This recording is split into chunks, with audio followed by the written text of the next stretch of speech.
जैसे मैंने आपको बोला biopsy is important to diagnose cancer. एक चीज़ हमको जानना चाहिए, कैंसर एक पर्सनल चीज़ होता है। जैसे कोरोना वायरस से होता है, मतलब एक बीमारी का एक कारण होता है।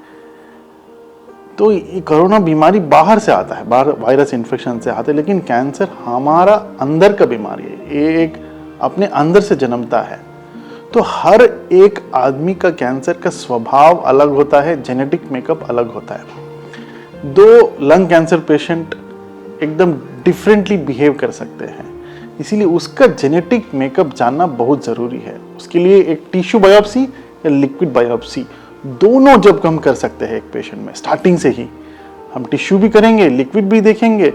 दोनों में जब हम देखते हैं तो पूरा शरीर का कैंसर का स्वभाव समझ में आएगा, जेनेटिक मेकअप समझ में आएगा। कभी कभी टिश्यू बायोप्सी में क्या होता है, एक आदमी को 4 स्टेज लंग कैंसर है, तो एक लंग में एक ट्यूमर है, उसके बाद बोन में एक है, लिवर में एक है।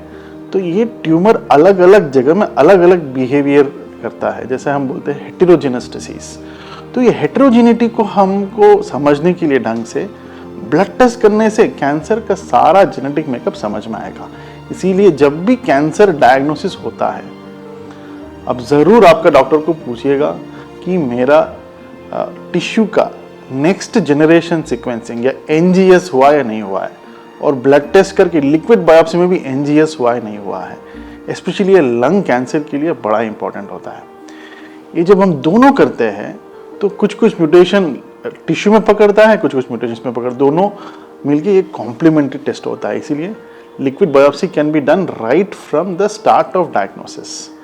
एंड नंबर 2, कभी कभी कैंसर क्या होता है, कुछ इलाज के बाद कुछ देर कंट्रोल में रहता है, उसके बाद फिर से बढ़ जाता है।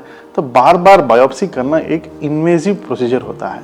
तब हम सिंपल ब्लड टेस्ट से एक कैंसर का जो बिहेवियर जो चेंज होता है उसका कारण जानने के लिए हम सिंपल ब्लड टेस्ट से हम ये जान सकते हैं। लिक्विड बायोप्सी एक बड़ा आविष्कार है जिससे कैंसर का बढ़ने का जो स्वभाव है इसको हम ज़रूर जस्ट ब्लड टेस्ट से जान के हम वो हिसाब से हम इलाज कर सकते हैं।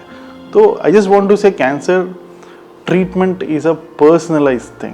You cannot give one treatment for all cancer patients. Before you actually give treatment in cancer, you need to understand the genetic makeup.